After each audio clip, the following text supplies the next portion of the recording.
At this time, I have the honor to present to you the moral leader of our nation.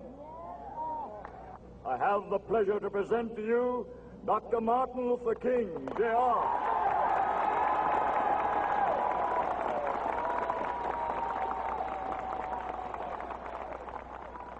I am happy to join with you today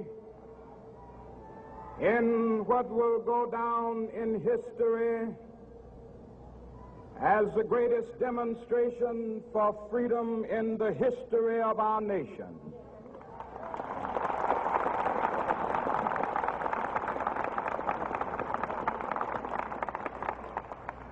Five score years ago,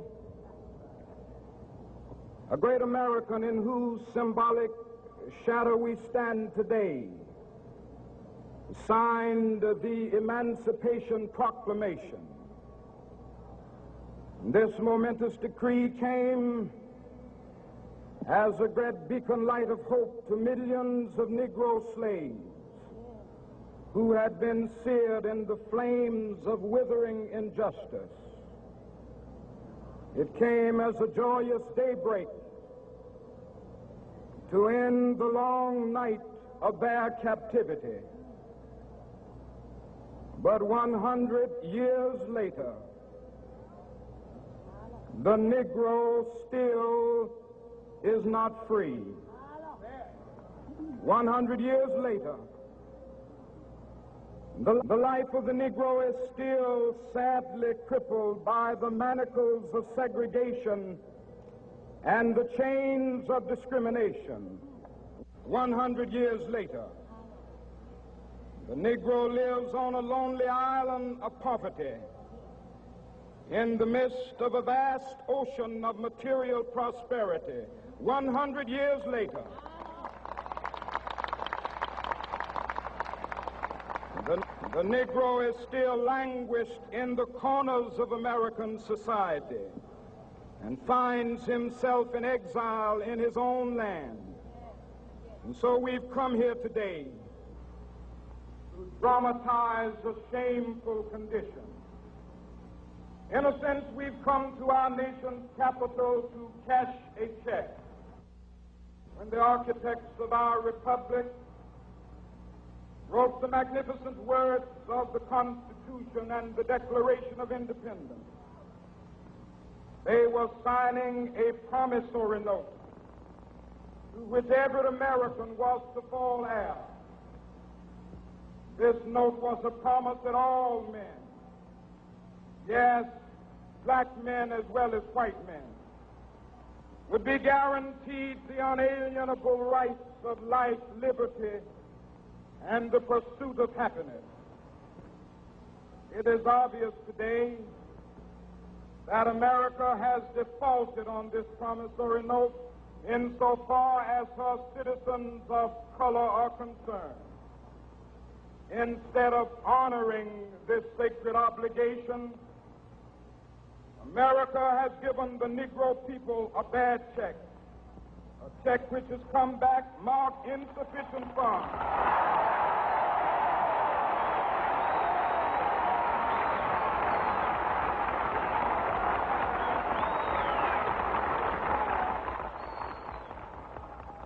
But we refuse to believe that the Bank of Justice is bankrupt. We refuse to believe that there are insufficient funds in the great vaults of opportunity of this nation. So we've come to cash this check, a check that will give us upon demand the riches of freedom and the security of justice.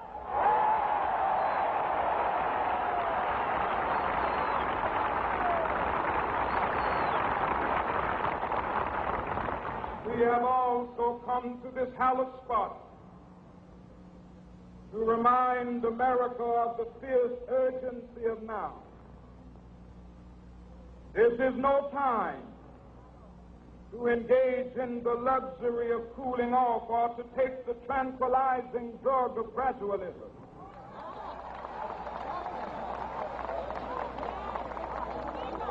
Now is the time to make real the promises of democracy. Now is the time to rise from the dark and desolate valley of segregation to the sunlit path of racial justice. Now is the time to lift our nation from the quicksands of racial injustice to the solid rock of brotherhood. Now is the time to make justice a reality for all of God's children. It would be fatal for the nation to overlook the urgency of the moment. This sweltering summit of the Negro's legitimate discontent will not pass until that is an invigorating autumn of freedom and equality. 1963 is not an end, but a beginning. Those who hope that the Negro needed to blow off steam and will now be content will have a rude awakening if the nation returns to business as usual.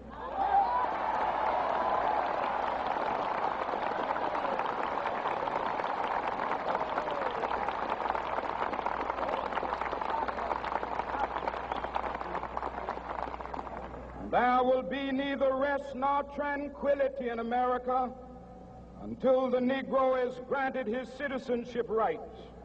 The whirlwinds of revolt will continue to shake the foundations of our nation until the bright day of justice emerges.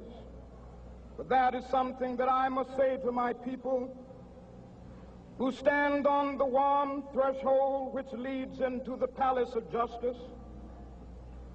In the process of gaining our rightful place, we must not be guilty of wrongful deeds. Let us not seek to satisfy our thirst for freedom by drinking from the cup of bitterness and hatred.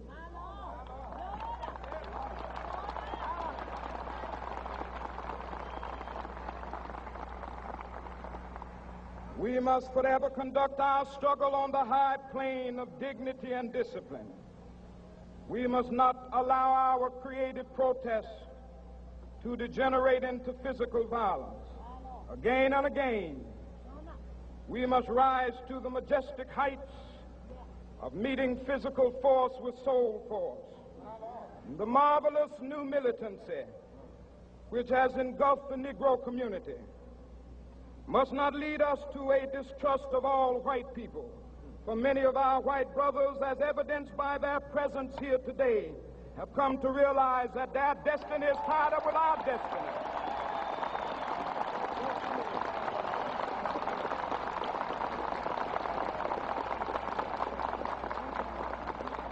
And they have come to realize that their freedom is inextricably bound to our freedom. We cannot walk alone. And as we walk, we must make the pledge that we shall always march ahead. We cannot turn back. There are those who are asking the devotees of civil rights, when will you be satisfied? We can never be satisfied as long as the Negro is the victim of the unspeakable horrors of police brutality. We can never be satisfied as long as our bodies, heavy with the fatigue of travel, cannot gain lodging in the motels of the highways and the hotels of the cities.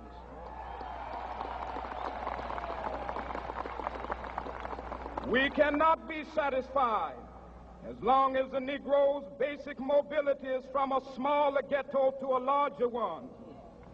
We can never be satisfied as long as our children are stripped of their selfhood and robbed of their dignity by signs stating for whites only.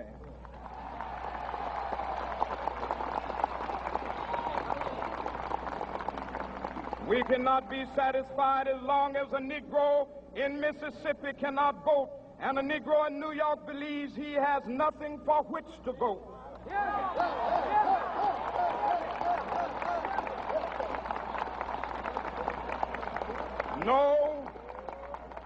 No, we are not satisfied, and we will not be satisfied until justice rolls down like waters and righteousness like a mighty stream.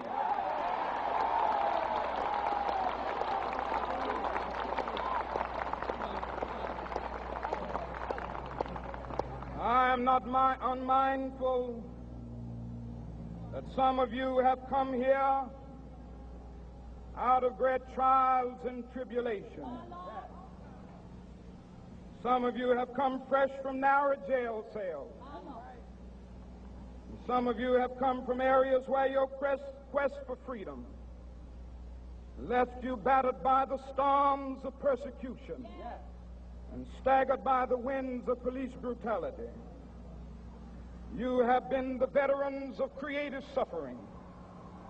Continue to work with the faith that unearned suffering is redemptive. Go back to Mississippi.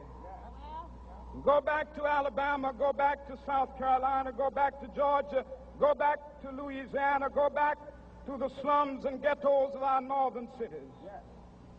Knowing that somehow this situation can and will be changed. Let us not wallow in the valley of despair.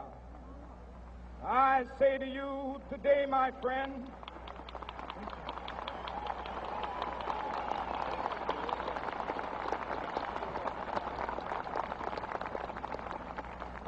so even though we face the difficulties of today and tomorrow, I still have a dream. It is a dream deeply rooted in the American dream. I have a dream that one day this nation will rise up and live out the true meaning of its creed. We hold these truths to be self-evident, that all men are created equal.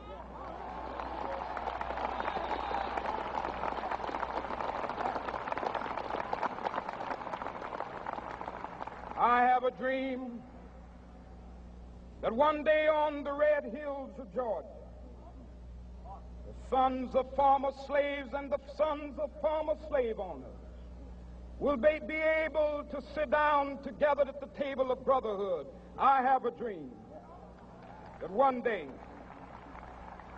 even the state of Mississippi, a state sweltering with the heat of injustice, sweltering with the heat of oppression, will be transformed into an oasis of freedom and justice. I have a dream that my 4 little children will one day live in a nation where they will not be judged by the color of their skin, but by the content of their character. I have a dream today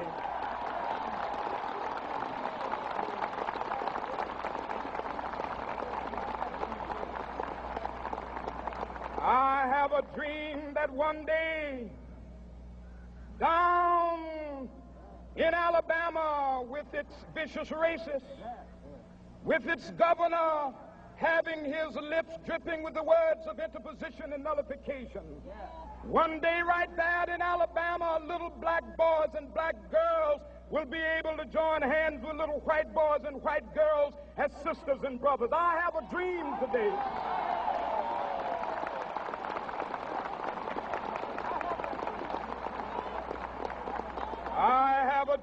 that one day every valley shall be exalted, and every hill and mountain shall be made low. The rough places will be made plain, and the crooked places will be made straight, and the glory of the Lord shall be revealed, and all flesh shall see it together. This is our hope. This is a faith that I go back to the South with. With this faith, we will be able to hew out of the mountain of despair a stone of hope. With this faith, we will be able to transform the jangling discords of our nation into a beautiful symphony of brotherhood. With this faith, we will be able to work together, to pray together, to struggle together, to go to jail together, to stand up for freedom together, knowing that we will be free one day. This will be the day. This will be the day when all of God's children will be able to sing with new meaning, "My country, tears of thee. Sweet land of liberty, of thee I sing. Land where my fathers died, land of the pilgrim's pride. From every mountainside, Let freedom ring, and if America is to be a great nation, this must become true. And so let freedom ring from the prodigious hilltops of New Hampshire. Let freedom ring from the mighty mountains of New York. Let freedom ring from the heightening Alleghenies of Pennsylvania. Let freedom ring from the snow-capped Rockies of Colorado. Let freedom ring from the curvaceous slopes of California. But not only that, let freedom ring from Stone Mountain of Georgia. Let freedom ring from Lookout Mountain of Tennessee. Let freedom ring from every hill and molehill of Mississippi, from every mountainside. Let freedom ring, and when this happens, and when we allow freedom ring, when we let it ring from every village and every hamlet, from every state and every city, we will be able to speed up that day when all of God's children, black men and white men, Jews and Gentiles, Protestants and Catholics, will be able to join hands and sing in the words of the old Negro spiritual, free at last, thank God Almighty, we are free at last.